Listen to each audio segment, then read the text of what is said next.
Filho de Deus que me amou e por mim se entregou. Hoje eu estou fazendo um bolo bem gostoso. Sabe por quê? Vai ser o aniversário do meu amor. Mas nós temos diversas maneiras de demonstrar o nosso amor, não é mesmo? Vai me dizer que você nunca chegou na mamãe ou no papai e deu aquele abraço bem apertado, um cheiro, encheu de beijinhos para demonstrar o seu amor? E quando sobra um dinheiro, a gente capricha no presente. Tem pessoas que dão flores, tem gente que escreve poemas ou canções para a pessoa que ama. Mas sabe que eu estava aqui cantarolando e pensando que a demonstração de amor mais extraordinária que eu já ouvi foi a do Filho de Deus. E essa demonstração de amor está registrada no versículo desta semana. Eu vou pegar o meu manual de exploradora, a Bíblia, a Palavra de Deus, para ler para vocês. E o nosso versículo está lá no Novo Testamento. Está numa carta que foi escrita pelo apóstolo Paulo aos Gálatas, lá no capítulo 2, no versículo 20 de Gálatas. Na parte B do versículo fala bem assim: no Filho de Deus que me amou e se entregou por mim. Ora, mas se essa carta foi escrita por Paulo, então quer dizer que Jesus Cristo, o Filho de Deus, ele se entregou somente por Paulo?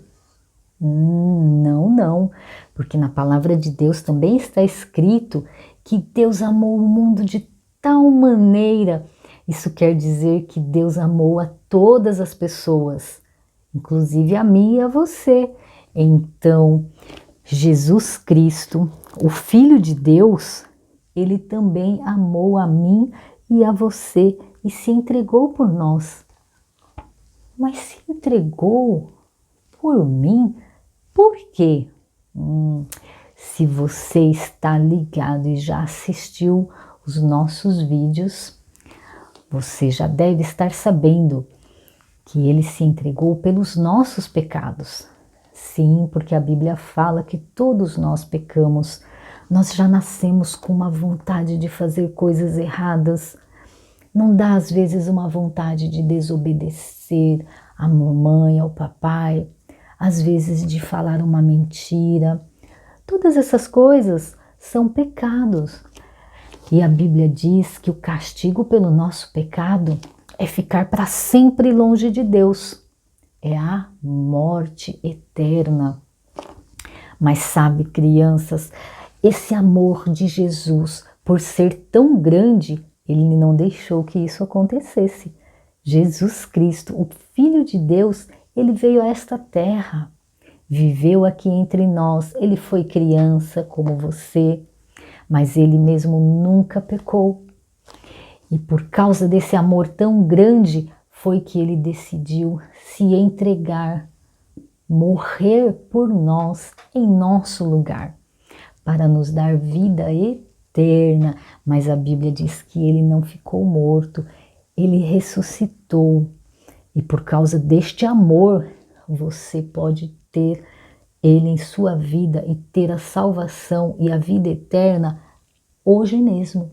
Se você ainda não fez isso, você pode convidá-lo para morar aí dentro de você, no seu coração, a qualquer momento, até agora mesmo. Você pode orar, fechar os seus olhos, falar com Deus e chamar Jesus para morar aqui, dentro do seu coração. Pedir perdão pelos seus pecados e sim, Jesus, com o seu infinito amor, um amor tão grande, ele irá morar em seu coração. Mas se você já fez isso, então você pode orar, você pode agradecer a Deus por este amor tão grande e cantarolar todos os dias. No Filho de Deus que me amou e por mim se entregou. Gálatas 2:20. Este é o versículo dessa semana. Muito obrigada, exploradora Sandra. O Filho de Deus, é sobre ele que nós iremos estudar esta semana. Se você já abriu o seu manual de exploração, junto com o seu livrinho do Clube dos Investigadores da Bíblia, você já descobriu que o tema desta semana é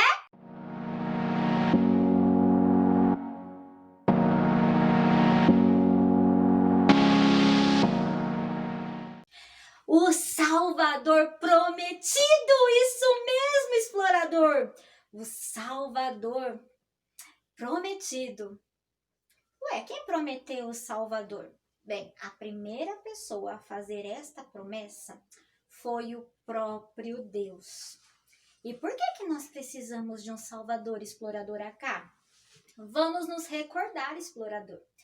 Desde que o homem desobedeceu a Deus lá no Éden, todos nós já nascemos pecadores. Todos nós já nascemos afastados da presença do nosso Deus. E Deus, ele então teve um plano maravilhoso. E ele até relatou isto mesmo para a serpente, o que ele iria fazer. Olha só, pega o seu manual de exploração. Em Gênesis, capítulo 3, versículo 15. Olha o que Deus diz à serpente. Estabelecerei inimizade entre ti e a mulher, entre a tua descendência e o descendente dela, porquanto este te ferirá a cabeça e tu lhe picarás o calcanhar. O próprio Deus já estava dizendo à serpente que ele providenciaria o Filho de Deus, o seu próprio Filho, para nos salvar. É uma promessa feita por Deus. Mas ao longo dos anos, explorador, Deus usou pessoas para reafirmar as suas promessas. E uma delas foi o profeta Isaías. Você sabe o que é um profeta? Bem, profeta é uma pessoa que anuncia a vontade de Deus. Ele anuncia o que vai acontecer, onde vai acontecer, como vai acontecer. A única coisa que o profeta não sabe é quando irá acontecer. Porque isto ele não pode dizer, só o nosso Deus sabe. E um deles, como eu já disse, foi Isaías. E olha, gente, foi muito tempo antes de Jesus, porque a exploradora cá, procurando, pesquisando a respeito dos profetas que anunciaram sobre Jesus, descobriu que esta promessa foi 734 anos antes de Jesus. Olha o que ele diz. Isaías 7,14.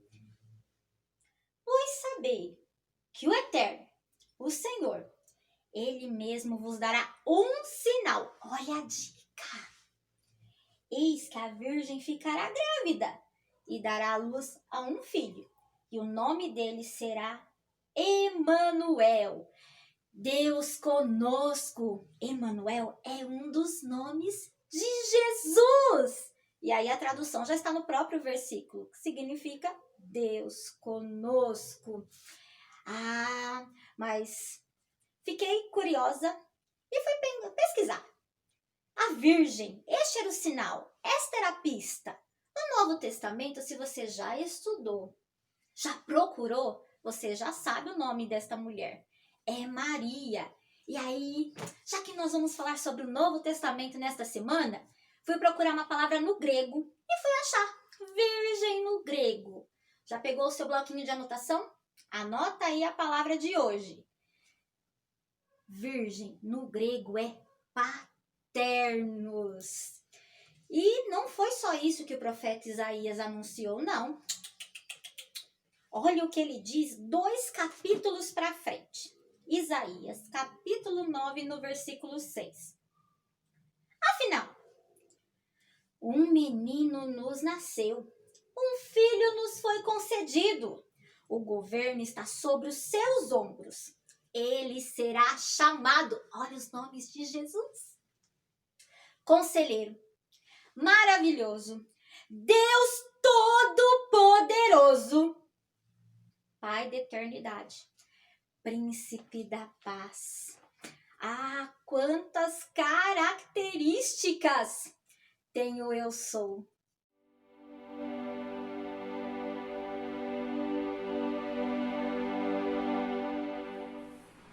Olá, crianças, tudo bem? Eu estou muito...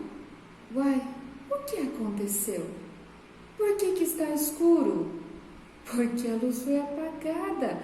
Mas, se eu quero ver, eu preciso acender a luz. Ai, bem melhor assim. É tão ruim ficar no escuro. Às vezes, a gente precisa, como para dormir. Mas, para você viver o tempo todo no escuro é muito ruim, porque senão você iria bater nas coisas, você não saberia onde você poderia andar. Mas isso me lembra de uma das vezes que Jesus usou a expressão eu sou, quando ele falou que ele é a luz do mundo. Onde que eu encontro isso? Eu vou mostrar para vocês aqui. Na Bíblia, na palavra de Deus, tem um versículo que fala sobre isso. Eu vou ler aqui em João, capítulo 8, versículo 12. Falou-lhes, pois, Jesus outra vez, dizendo: Eu sou a luz do mundo. Quem me segue não andará em trevas, mas terá a luz da vida. Essa frase, eu sou a luz do mundo, é muito importante, a gente precisa pensar nela. Vamos lá. Eu sou. Quem falou isso? Jesus. Ele tem autoridade, ele é Deus, ele pode falar eu sou, porque desde a criação do mundo, as palavras que Jesus fala são muito importantes. E quando ele falou eu sou, a gente tem que parar tudo e prestar atenção no que ele vai falar. E ele não usou isso só uma vez, ele usou isso várias vezes na palavra de Deus para nos mostrar coisas importantes, especialmente quem ele é para mim e para você. Eu sou, depois ele fala, a luz. Uma luz? Será que Jesus está falando de uma lâmpada especial? Será que ele está falando de uma super renovação tecnológica para iluminar todos os ambientes, mesmo à noite? Não, não é uma luz desse jeito. É uma luz totalmente diferente das outras, porque essa luz não ilumina só as coisas que os nossos olhos veem, mas ela ilumina a nossa mente, o nosso entendimento, para podermos saber, conhecer o que é que Deus se agrada. Luz traz o entendimento das coisas boas, para que a gente possa saber e separar o que é bom e o que é ruim. Depois ele fala do mundo, não é qualquer luz, é uma luz que ilumina o entendimento de quem? Do mundo. Uai, mas o mundo precisa de luz? O mundo precisa de uma lâmpada bem grandona para iluminar tudo? Não, não é esse mundo, o planeta Terra que estamos falando. Estamos falando das pessoas que moram no mundo. E as pessoas precisam conhecer a luz que é Jesus. Elas precisam conhecer quem é que pode mostrar o caminho, quem é que pode iluminar o entendimento delas para elas conhecerem as coisas de Deus. Então elas saberão que é diferente quando você agrada a Deus e quando você comete pecado. É isso que Jesus veio para iluminar, para mostrar que tem um caminho que agrada a Deus, e esse caminho é sem escuridão, é sem pecado, sem coisas erradas que não agradam a Deus. É bem melhor andar na luz, especialmente a luz que é Jesus. Afinal, ele mesmo disse: eu sou a luz do mundo. Você aprendeu? Então eu posso apagar aqui que você vai lembrar. Tchau! Explorador, o eu sou não é só a luz do mundo, não é só o Pai da eternidade, não é só maravilhoso, ele é muito mais. E é interessante que lá no Novo Testamento as pessoas se referiam a Jesus de algumas formas diferentes. E uma delas era João Batista. Uma vez João Batista, ao olhar Jesus, ele disse para que todo mundo pudesse ouvir: Eis o Cordeiro de Deus que tira o pecado do mundo. Cordeiro, esta imagem, esta figura, este animal é muito visto, falado no Antigo Testamento. Você deve se recordar de uma das passagens assim que é muito ensinada. Por exemplo, a história de Abraão e Isaque, lá no sacrifício de Isaque. O próprio Deus providenciou um cordeiro para ser sacrificado no lugar de Isaque. Se você também tem estudado o Antigo Testamento, você vai se recordar que Moisés, ele deixou escrito que era costume do povo, lá no tabernáculo, pelo menos uma vez por ano, o povo de Israel levava um cordeiro para ser sacrificado. E assim, era uma forma que eles pediam o perdão pelos seus pecados. Mas tem mesmo, é uma passagem no nosso manual de exploração, principalmente no meu, que eu gosto muito, porque não fala só sobre o cordeiro, mas fala sobre a importância do sangue do cordeiro.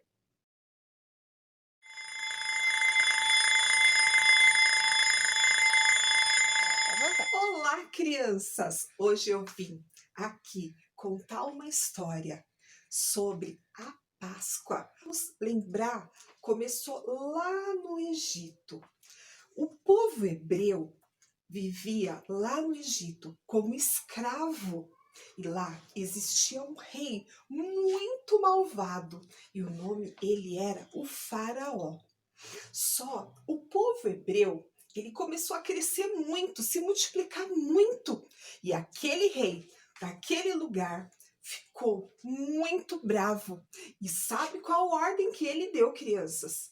Ele deu a ordem para aquelas mulheres que eram as parteiras, que ajudavam as mães ter os seus filhos. Sabe qual foi a ordem? A ordem era de matar todos os meninos que nascessem. Imagine que coisa terrível. Mas sabe o que aconteceu? Aquele povo, aqueles hebreus, eles ficaram como escravos lá no Egito durante 400 anos. Mas Deus estava a favor do povo hebreu. E Deus queria livrar aquele povo da escravidão. E sabe o que aconteceu? Deus enviou várias pragas, enviou 10 pragas naquele lugar para que aquele rei mudasse de ideia e libertasse o povo hebreu. Deus enviou 10 pragas para que aquele rei libertasse aquele povo hebreu. E o rei teve a primeira, a segunda, a terceira, a quarta, a quinta, a sexta, a sétima, a oitava, a nona praga. E o rei não abria mão de libertar o povo hebreu. Mas na 10ª praga, sabe qual foi? Deus enviou, avisou Moisés de que ele enviaria a 10ª praga. E depois dessa praga, o povo seria liberto. E sabe qual foi essa 10ª praga? Eles mataram um cordeirinho, um nenezinho. Imagine, e tiraram o seu sangue e passaram nos umbrais das portas o sangue. E aquele ia passar um anjo da morte naquele lugar. E quando passasse o anjo da morte, as casas que tivessem o sangue do cordeiro marcado nas portas das casas não seria atingida. Mas aqueles que não tinham essa marca do cordeiro, todo primogênito, o primeiro filho da família, morreria. E foi isso que aconteceu. O anjo da morte passou naquele lugar e nem a casa dos hebreus, onde tinha a marca do sangue do cordeiro, não foi atingida. Somente aquelas casas que não tinham a marca do sangue. E sabe, crianças, além disso, o que eles fizeram? A partir dessa praga, o rei libertou o povo hebreu. E aquele momento, eles puderam sair do Egito.